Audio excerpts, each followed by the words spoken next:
Michael, every one of them. For me, they are masking an even deeper battle that is not so obvious to some people, and that is literally a battle for our very humanness and aspects of our humanness that give us the extraordinary potentials that are given to no other form of life that we know of today in this world. I have no doubt that these potentials exist in other forms of life and in other realms. But what we as scientists, I'm a scientist, and what I can say to you as a scientist is that there's no other form of life on Earth that we know of right now that has been blessed with the extraordinary potentials that we have today. And it is those potentials, Michael, I'm going to be really clear on this. It's those potentials that lead to an even deeper battle for something that is called our divinity. And I want to be clear on what I mean by this, because many people associate divinity with religion, and I can see why that would happen. But if you look up the dictionary definition, divinity simply means the ability to transcend perceived human limitations. That's it. To transcend, to become more than perceived. It doesn't even mean they're real. They are limitations we placed upon ourselves.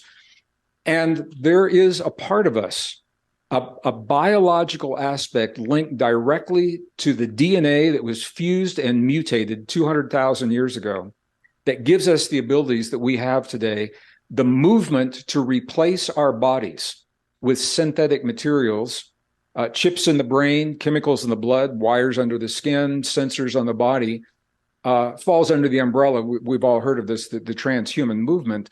Literally, if we are replacing our biology with the technology, we lose access to our divinity.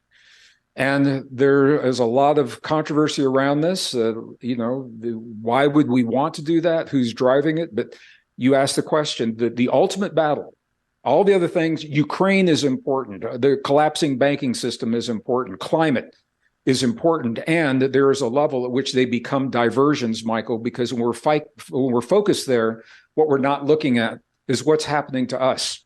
And I'll just say this, the reason it's so vital is because it's happening in a single generation.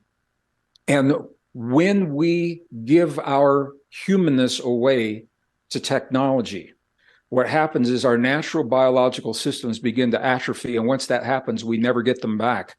So we are literally in the process of giving away elements of our humanness before we even know what they are. We don't understand ourselves well enough to make that choice. And there's the arrogance of people in the scientific community that believe that they know better and are trying to re-engineer our biology. And I believe that is the greatest threat that we face as a species right now. Thank you. And I'm going to bring us back around. I'm going to bring us full circle right back to here, because I want to go back to ancient technologies, or ancient civilizations, and where we really came from. And this idea of us being fused and mutated, and our chromosomes being fused and mutated, and all these changes taking place. I believe that we are the ultimate that we know of an ascendant being, meaning we are constantly changing, constantly growing, constantly evolving, constantly changing, constantly growing. But actually it is cyclical. We may have actually been more evolved at one point, and then we disappeared. What's happening, Greg? The word evolution, evolution is the key word here. So I'm going to come at this. I have my personal perspective, and then I have my scientific knowledge, and I'll delineate when I walk either one of those. As a scientist, and I'm a degreed geologist, my primary degree, of a very strong background, math, physics, computer science, archaeology, and cosmology. And I say that because it is that multidisciplinary background that allows me to stay current with new discoveries that are published in very obscure scientific journals. They're not secret. They're out there. It's just nobody reads these very technical, obscure scientific journals. This information is not trickling down into the mainstream. You won't find this in mainstream classrooms, mainstream textbooks, certainly not in mainstream legacy media and pop scientists. So what I mean by a pop scientist, these are the so-called experts that the media will bring on to comment on what it means when the core of the Earth stops rotating, which happened in March, for example, or what it means when we find evidence of a civilization 20,000 years before present underneath ice in Antarctica, when we're led to believe that civilization's only 5,000 years old. And we're going to have to go there.